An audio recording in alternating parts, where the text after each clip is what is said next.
Luck, everybody. Good luck.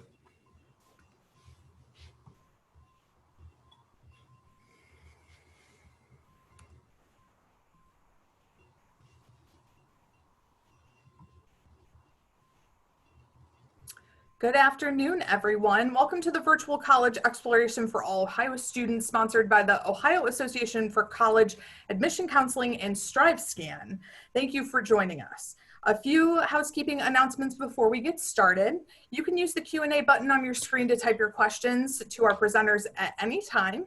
Your camera and microphone are off, so the panelists cannot hear or see you. This is just one of the many different sessions happening, so we encourage you to check out the full schedule at oacac.org. This presentation is being recorded and will be available within a week on the same website, oacac.org. I'd like to now turn it over to our presenters.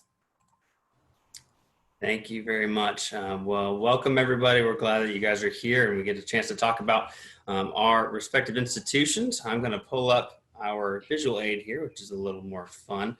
But we're excited to have you guys here and share a bit more about what each of our schools has to offer. And I think it should be a pretty good session here. So with that, I want to start by saying we have three institutions all in the South. We have Furman University represented, Rhodes College, and the University of the South, Sewanee, Tennessee. And we are very eager to talk to you guys about what our schools have and where they are located, and some special things that make each school a bit more distinctive. Jen, will you kick us off with introductions? Absolutely. Hi, my name is Jen Beckley. I'm actually a regional admission counselor, so I am based out of Knoxville, Tennessee, but I get to Furman in Greenville, South Carolina as often as I can. I'm an admission counselor assigned to Ohio, as well as Kentucky and East Tennessee. Furman is a small liberal arts institution in Greenville, South Carolina. As I said, we have about 2,800 students. And I think that's good for just a brief self-introduction there. Thank you, Jen. And again, my name is Caleb Fowler. I'm Assistant Director of Admission at Rhodes College in Memphis, Tennessee. We have about 2,000 students coming from all across the country. So we're a national liberal arts and sciences institution and one of the few in a major metropolitan area, which is a bit different as well. We use a common application. As you can see, we are test optional for the next 3 years, and we are in the Southern Athletic Association, actually with Sewanee, and we are Division III. But I'm eager to share a bit more about Rhodes with you guys later. Lisa? Good afternoon. Lisa Burns. Actually lived in Ohio for a good part of my adult life before I moved down south. I represent Sewanee, the University of the South. It's in Sewanee, Tennessee, which you might be wondering, where is that? That is in between the cities of Nashville and Chattanooga on a lovely 13,000-acre mountaintop campus. Thank you, Lisa. So the format of this, guys, is that we are going to each show one word, and we're going to kind of bounce around to talk about those words with our relative institutions. So with that, first word is the domain. Great. So that is what we refer to our campus as. When you have 13,000 acres, you can kind of call it anything you want to. So we call it the domain of the University of the South. We have 51 miles of hiking trails. We have 11 lakes, we have caves, we have lots of different plant and animal species. But if you can think about that type of space, each student has about 14 acres they can call their own. You also have a great exploratory area for classroom experience, as well as just hanging out with your friends, a full equestrian center, a university farm, and lots of places to explore. So we're about 2,200 feet elevation, and our students take great advantage of everything the domain has to offer. Thank you, Lisa. Next word is curb quarantine, which is actually a Rhodes term here. This comes from the Mike Curb Institute, which is a musical institute on campus, which actually recently named Rhodes as having one of the most robust music business programs. And we don't even have a music business program, but our students are going on into those worlds, largely because of the Mike Curb Institute. And so during this quarantine period, our students with the Mike Curb Institute actually transitioned their formal block parties where they would play sets and shows to students on campus, and they transitioned that to a virtual method called Curb Quarantine. So we've been able to have some virtual concert series through the spring and summer, which has been a really good way for our students and faculty and staff to still enjoy a bit more about what the students are producing. But our students are really taking advantage of Memphis as well. and a lot of the ways that they're able to enjoy other avenues to connect with local businesses through internships or through research opportunities and get to know the music industry. I'm from Austin, Texas myself, and Memphis is not a tough place to be able to find some good music as well. So the Mike Curb Institute with their Curb Quarantine has really helped students being able to dive into that even more. Next word is upstate. All right, well, that's me. That is a Furman word. It refers to our location in upstate South Carolina. When many folks, especially in Ohio, think of South Carolina, myself included, because I'm originally from Ohio, we think of South Carolina, we think beaches. The whole other side of South Carolina, which is where Furman is located, is mountainous and very beautiful. Greenville is what Furman calls Greenville its home. Greenville, the city of Greenville and the community, or the county of Greenville rather, is about 500,000 people. We're in the foothills of the Blue Ridge Mountains, so very beautiful. So if you're wanting outdoors and hiking and mountains, we are not far from any of that. We're about a 3-hour, speaking of beaches, we're about a 3-hour drive to Charleston. So it's also kind of an ideal location if you want a little bit of both, mountains and beaches. If you're wanting more sort of the downtown scene, Greenville is a fantastic city. It's gotten actually a lot of recent national recognition. It's a gem of a city. It's, I would say, about 65,000 in terms of its city proper. Furman's about a 10-minute drive to downtown Greenville. Greenville has been recognized for its recent urban development, its food scene, its nature trails. It's kind of southern but eclectic. It has kind of an artsy feel to it, but also it has minor league teams in baseball and ice hockey. It has great restaurants, boutiques, and local stores. Whenever I get a chance to get over to Greenville, one of my favorite things to do is just walk around downtown. It also has a beautiful river and kind of a sort of a huge park with a waterfall that runs right kind of through the center of downtown. Furman is 100% residential, so that means our students live on campus all 4 years, but we have a great relationship with Greenville. I always say Furman loves Greenville and Greenville loves Furman. So there's lots of great internship opportunities. Greenville's home to the largest healthcare system in the state of South Carolina. We're a home to headquarters like BMW and Michelin, which makes it great for internships. We're about an exact halfway point between Atlanta and Charlotte. So just a great kind of location of South Carolina where Furman is located. Thank you, Jen. Honor Code, that is a Rhodes term. We are actually one of the few institutions in the country that have a completely student-run Honor Code and Honor System. And this is a pledge that students take. Actually, they sign it, the Honor Code signing on the 3rd day of school, where they pledge not to lie, cheat, or steal, and to report if they see instances of that happening. And what that promotes is really a community of trust, where students are leaving their cell phones on a table for hours on end, their backpacks at the front of the cafeteria, or they're leaving their bikes unchained, and they are confident in a very strong sense, in a good sense, that they can leave their stuff and it will be taken care of. And that is really something positive here. The Honor Code is also upheld by the Honor Council, which is a student-run organization that really is taken seriously, where our students on the Honor Council do have the authority to be able to issue out verdicts to make sure that our students are taken care of with their academic journeys. So we do have some, of course, oversight within the staff community, but this is really something that our students take very seriously and really care about, and find that they don't even think about it very much because it's just upheld. It is something that it just becomes kind of common, and whenever they go back to their respective hometowns, they got to remember not just to leave their stuff out on the table in Starbucks. So that's something that our students have gotten used to on campus. Bluff City. Somehow we have ended up with 2 Rhodes words back to back, so I'll continue on here. But Memphis is also known as the Bluff City, and that's because we are up on the bluffs over the Mississippi River. We're up on the Chickasaw Bluffs, and we have a fantastic view of the Mississippi River over into rural Arkansas to the west of us. But what this city has really come to mean to Rhodes is, in fact, we've been here about 95 years. We were founded in 1848 in Clarksville, Tennessee, moved to Memphis in 1925. And that's because our president at the time wanted our students to be able to interact more with the metropolitan area, and that has certainly happened.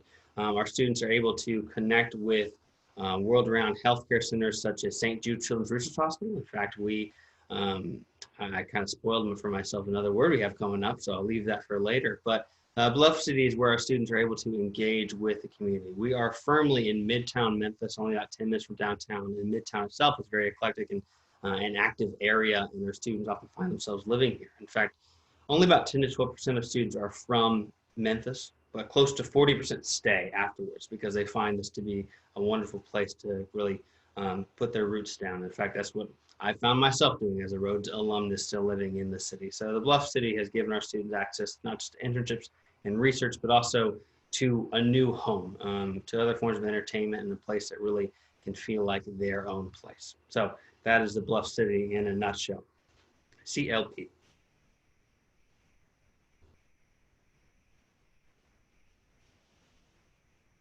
I think that might be That's someone. me, sorry. There we go, Jim.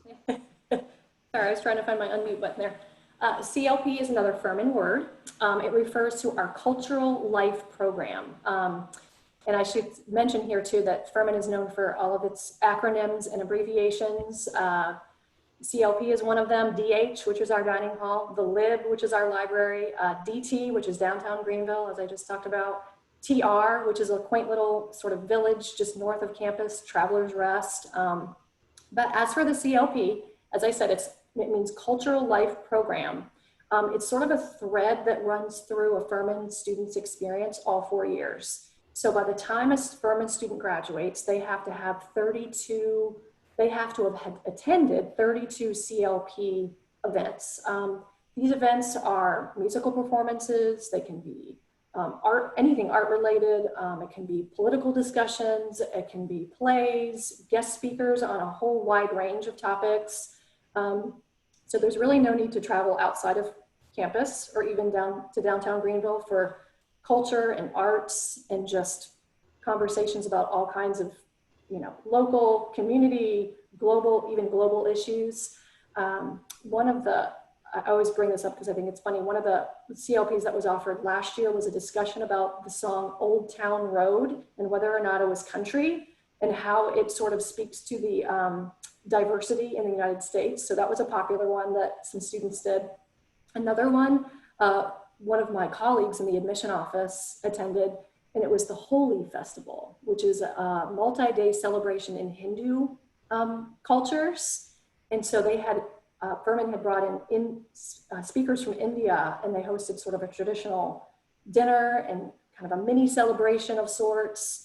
And then they took everyone outside and they had what was called the color war, which was kind of like a paintball, kind of paint snowball fight on the Furman Mall, which is another just area of campus. So many students find themselves, even though it's a graduation requirement, many students find themselves taking more than what is required because they're just fun. It's a way to sort of connect campus to, as I said, kind of political, artsy, cultural kind of issues right on campus.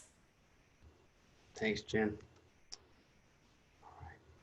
Guaranteed access. So that's another Furman word. So you can't get much farther talking about Furman without hearing guaranteed access and without hearing the Furman Advantage. So basically it's a key element to what we call our promise to our students, which is the Furman Advantage. Basically in a nutshell, it's hard to kind of put into a 1 minute discussion, but it's basically guaranteed access to internships, research, and study away opportunities. And while a lot of institutions offer those things, many colleges and universities offer those things, Furman does, I think, a pretty unique job of attaching Furman students, their Furman students, to sort of a team or a network of advisors and mentors who kind of help them figure out what's out there.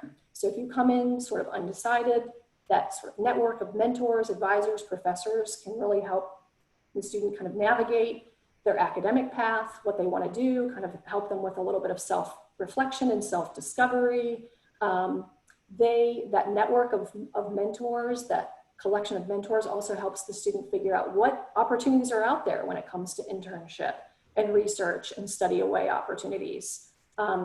Also with guaranteed access, we encourage students to do sort of a scaffolding approach, meaning start small and kind of build from there. So you may want to, your freshman year, try a May X or a June X experience, which is kind of like a mini version of a study away. and then build from there. And maybe later in your Furman career, do more of a semester away or maybe even a year away. Same thing with the internships and research opportunities. So guaranteed access is, students have guaranteed access to those sort of hands-on experiential learning opportunities that really kind of bridge their academic experience with hands-on experiences. And like I said, whether it's in research, internship, or study away. And I did hear a statistic the other day that we had more students doing, even despite COVID this summer, we had more students doing research this summer, even remotely, than we've ever had before. So not only is it something that we talk about, is actually something that's happening even this summer. It's great to hear about your continued research, Jen. Thank you. Next word is goat yoga. Yes, that would be Swanee, because if you're on 13,000 acres, why not have goat yoga? I put this collection of words together just to also talk about the Division III athletics, the club sports, and then also the opportunity to engage with people in the community. So the town of Swanee's population is 3,500, and that includes the students who go to our school, which is about 1,700. So unlike my two other panelists who are in larger metropolitan areas, we are not. And so as a student arriving on our campus, you have an opportunity to engage with community members. So you might be doing goat yoga next to someone who's my age or someone who's younger, or you might be wandering into the elementary school in town and helping to tutor or helping coach a soccer team, or you might be interested in dance and help out with one of the performances that are happening. So because we're a small town, a small city, a village, our president is also the mayor of the town of Swanee. He is new to Swanee, so I'm not sure he's done goat yoga yet, but he is quite an equestrian. So I've seen lots of pictures of him on the horses. We have a lovely equestrian center with about 60 horses that could be part of a phys ed requirement. But thinking about Swanee as a place that certainly the academic piece is very important, but we need our students to come to campus and immediately get involved, whether it be working on the farm, doing volunteer work, getting to know community members. And so I often like to think about Swanee as an opportunity to build some multi-generational relationships. So you will become friends with your professors, you'll become friends with your professors' spouses, family members. You'll get to know people living in the town of Swanee that are new to Swanee and those that have lived there since the beginning of time. And so think about that as a place where the education piece happens, certainly, but at the same time, you as a student are building some great relationships that will last for a lifetime. And you may have never done goat yoga, so you might decide this is the reason to look at Swanee. Thank you, Lisa. That was a fun one. Laking.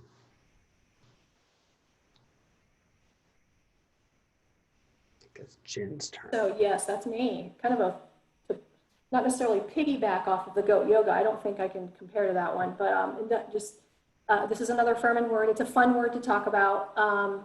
In a short one, the last word I had was pretty hard to put into that time frame. So this is a fun one because it really has to do with Furman traditions. So laking is one of the many traditions that we have on campus. A lot of our traditions take place around water because we have a 40-acre lake on campus and some fountains. So a lot of the kind of fun things that students find themselves doing involve water.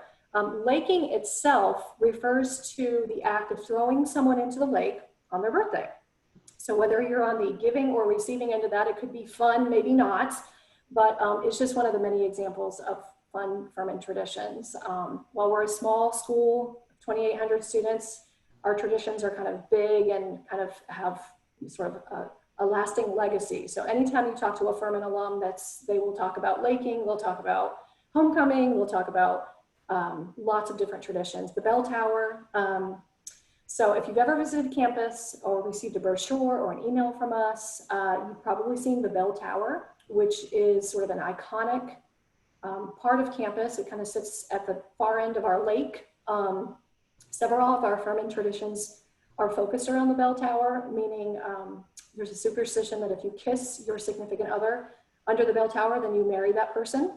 And if you want to reverse that spell, then you take that person back to the bell tower and throw them in the lake to reverse or break that spell. So that's, one of many fun traditions.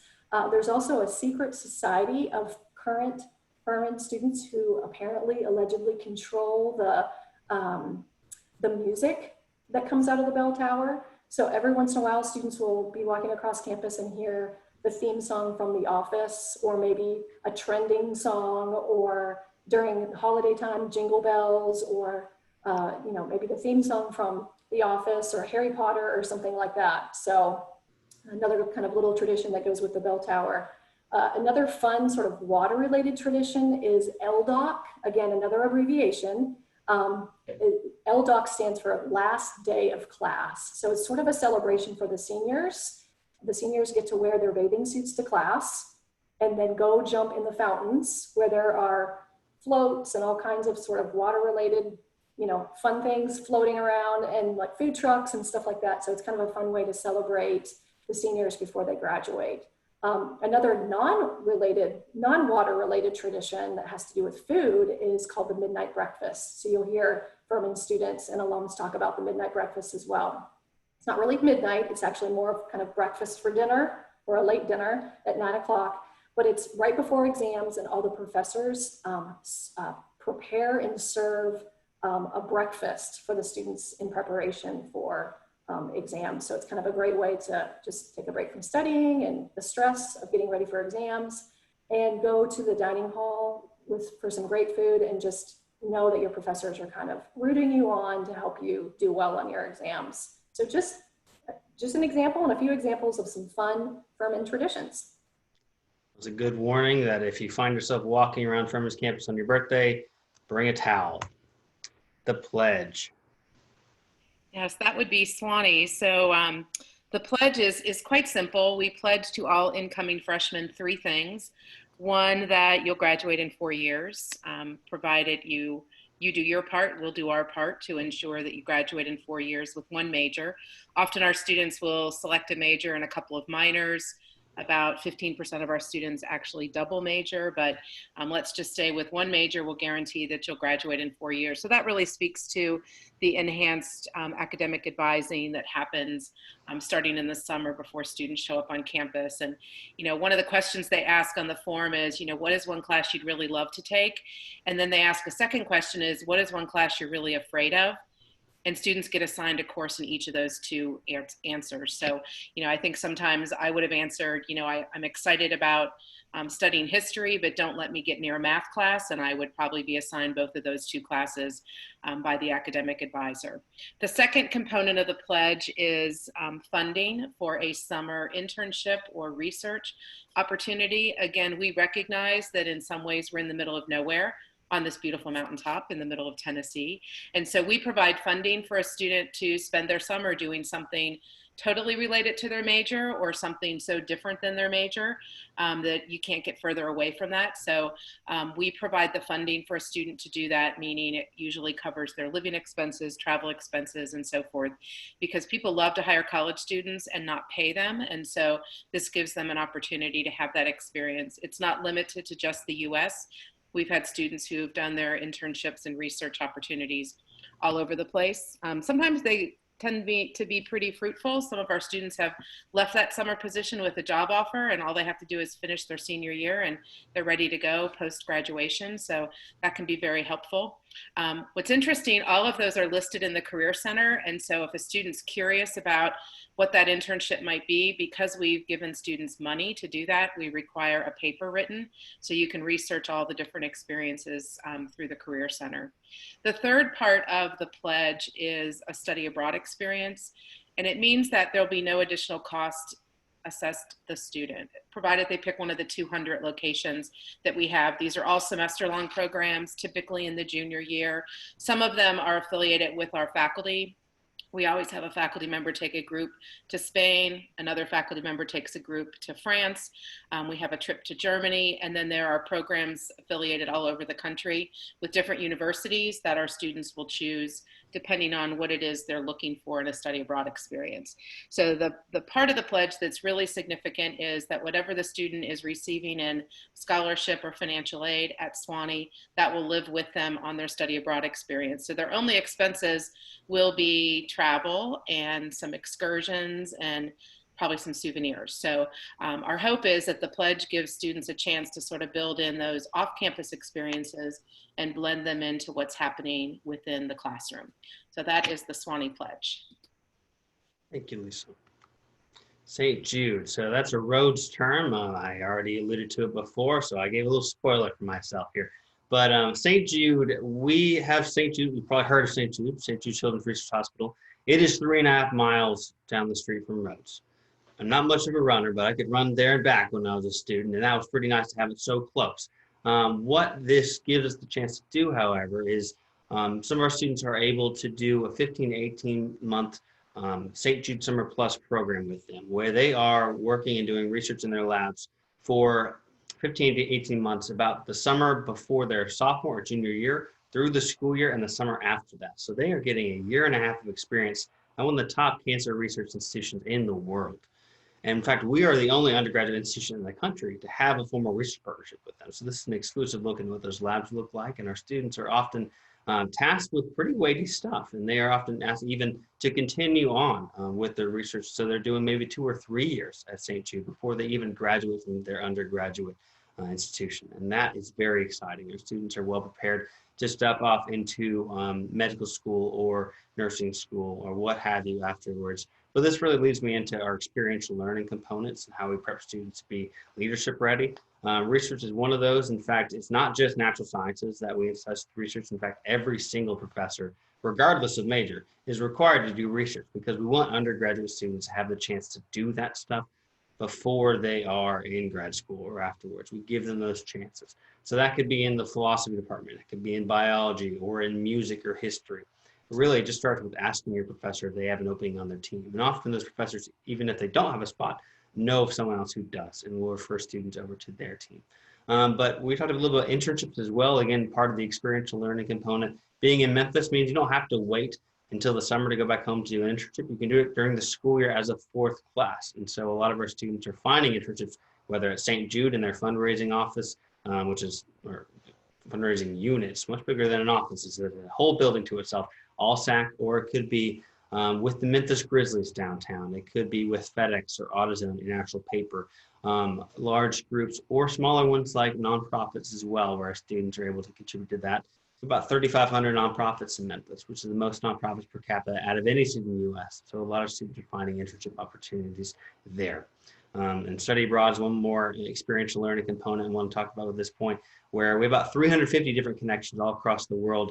And about 300 of those allow your financial aid and scholarships to roll over with you. So it's the same price to come to Rhodes, which makes it financially feasible for you to go and enjoy a semester where you are sitting in a park in Paris, and that's work for you. That's your homework. That doesn't happen in most professions or jobs. So take advantage of that, especially at Rhodes, but I know you can do that kind of stuff at any of our 3 institutions at least.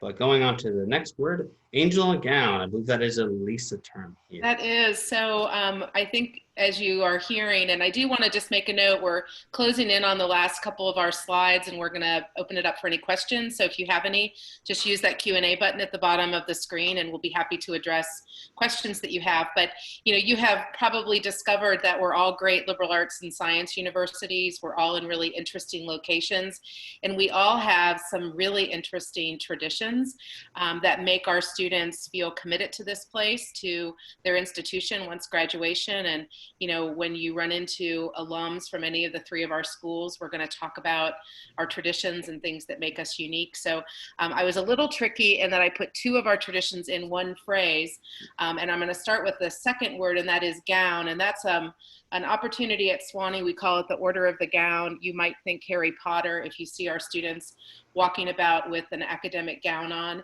They're awarded that gown beginning the sophomore year of their time at Swanee, and it's based on their academic grade point average. They're presented to the campus community and awarded their gown. This happened 2 Fridays ago out on the quad. It was socially distanced, and students had their masks on, and the faculty stood around the perimeter and watched them receive their gowns. It's quite an honor. And then it happens each semester. So depending on your grade point average at each semester, you're then presented as a member of the Order of the Gown. The final time you can receive it is at the end of your senior year, when you've taken your comprehensive exam that is required in each major. So students will receive their gown at that time. It's also important to know that gown is never zipped up. You don't have to wear it once you receive it, but boy, if I earned it, I certainly would have worn it as a student. I did not attend Sewanee, so I didn't have that opportunity. But it's kind of fun to look about on campus, especially now that it's getting a little cooler, and see a student wearing their academic gown. Sometimes it's handed down from an alum, a friend, a faculty member, and it's just a great tradition at Sewanee. The angel is another one of our traditions that is the angels protecting you on this lovely campus. So why wouldn't an angel decide to live at Sewanee? And so while you're on campus, you're being protected by a Sewanee angel. When you leave campus, we ask everyone to take an angel by tapping the roof of their car, and they have that angel with them while they're away, and that's protecting them from any dangers. It's not helping us with the COVID, but it is an opportunity for you to take a little piece of Sewanee with you. Another tradition is called the passing hello. And it's simply, you say hello to someone when you walk by them. And in this day and age, when people are buried in their mobiles, it's kind of nice to walk by and lock eyes with someone and say hello. A little challenging with the masks right now, but we're still taking care of that.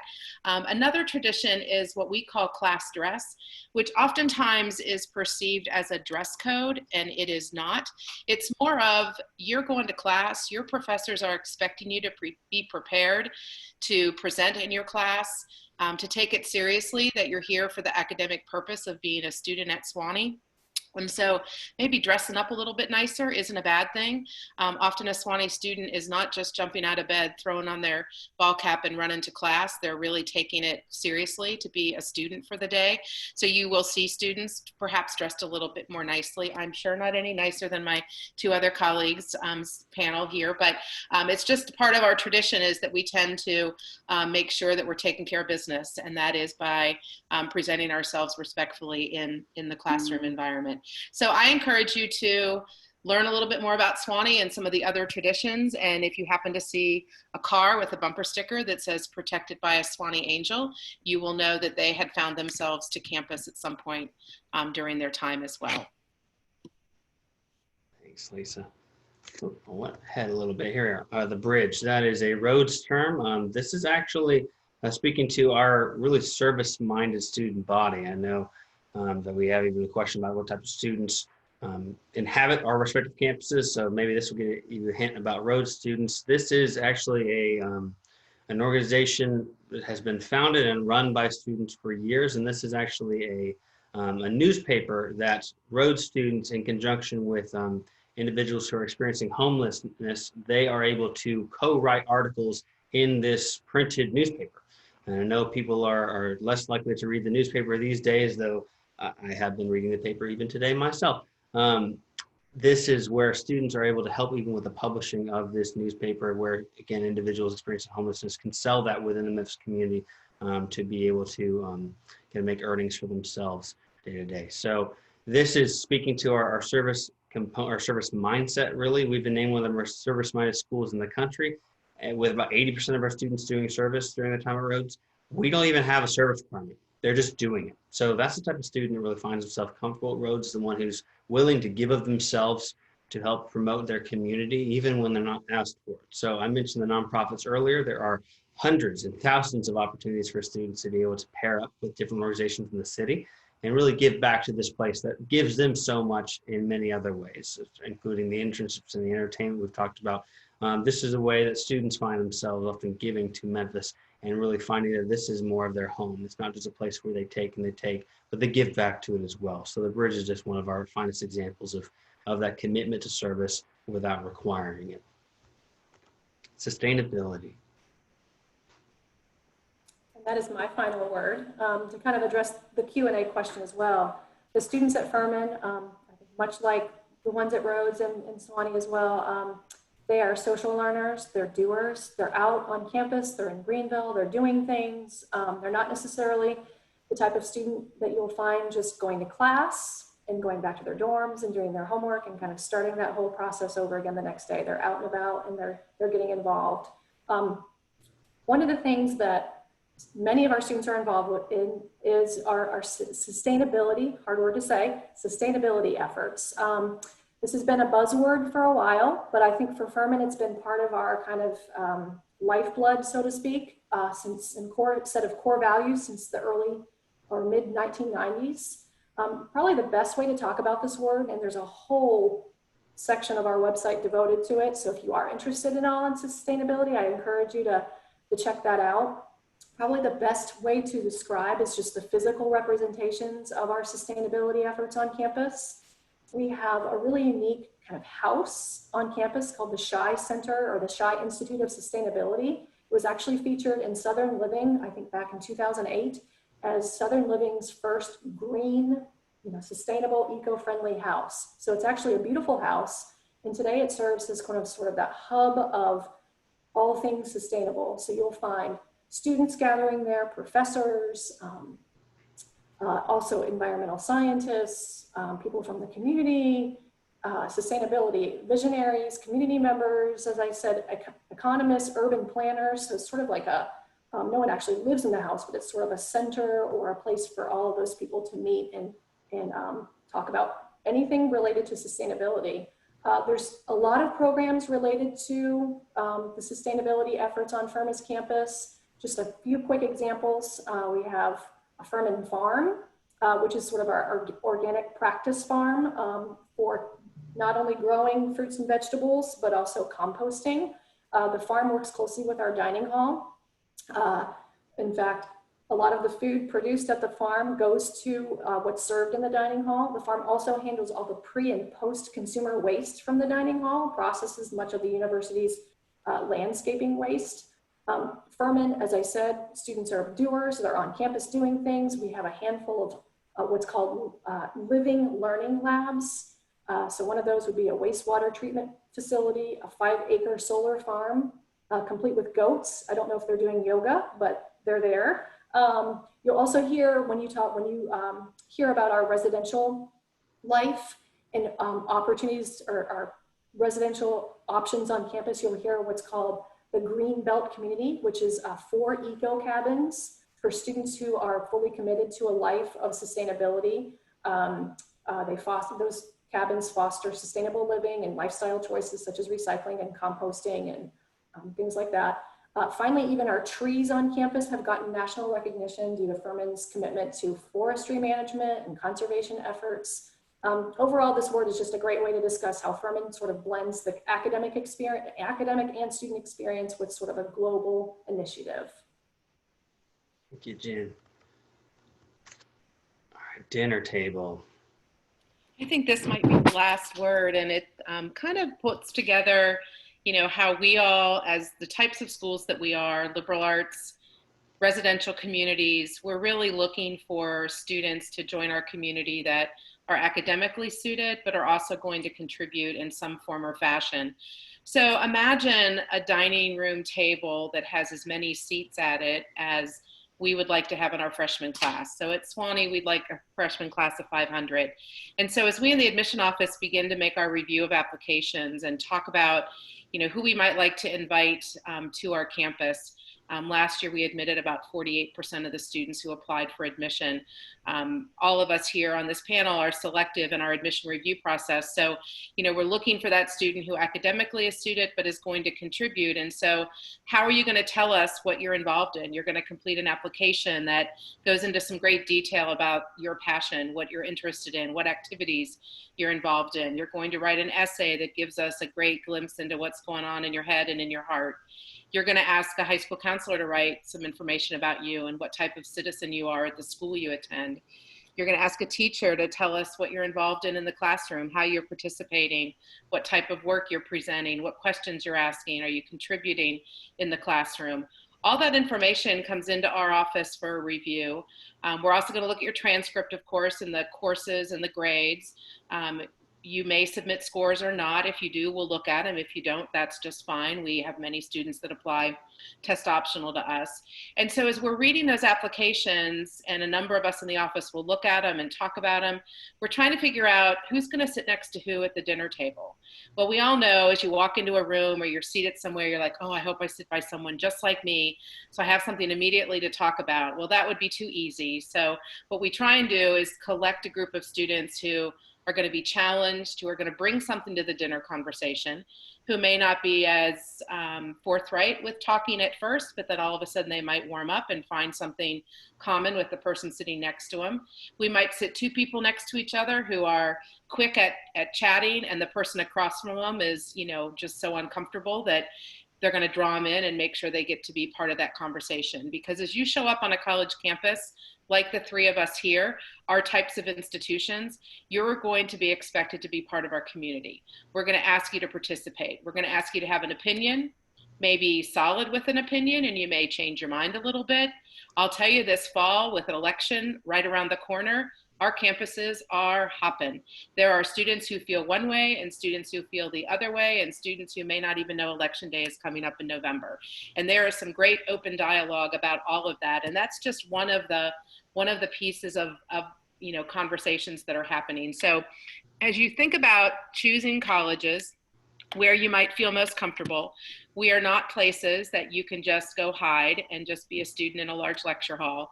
You're going to have a seat at one of our dinner tables, and you're going to be expected to carry on a conversation. And you're going to be expected to have some opinions about things and feel comfortable with whoever gets seated next to you at that table. So hopefully that gives you a glimpse. What the question was about, what types of students are at our institutions. And I would use the word many different types of students. Interesting students, question askers, listeners, investigators. And I think that, just sort of, and by the way, you're going to get a great education, which is kind of a nice aspect of life on our campuses. I know we're reaching the end of time here, so if are there any other questions that anyone in our session has to ask us?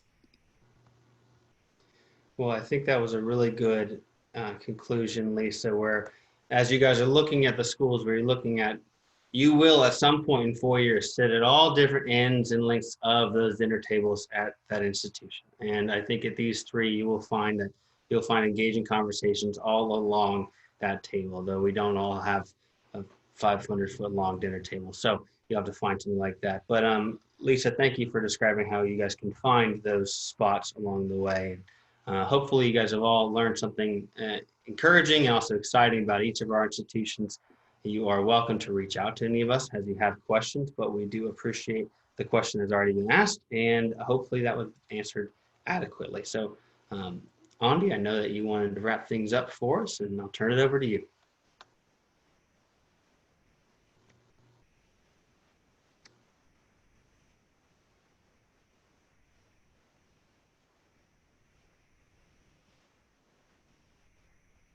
I believe you're muted. You'd think after all this time of us being virtual that we would have the mute button figured out. So there'll be a quick survey after this. After you close your window, it's only 4 questions if you can fill that out for us. And then we encourage you to sign up for more sessions at oacac.org. And then also recordings will be available at oacac.org as well. Thank you for attending.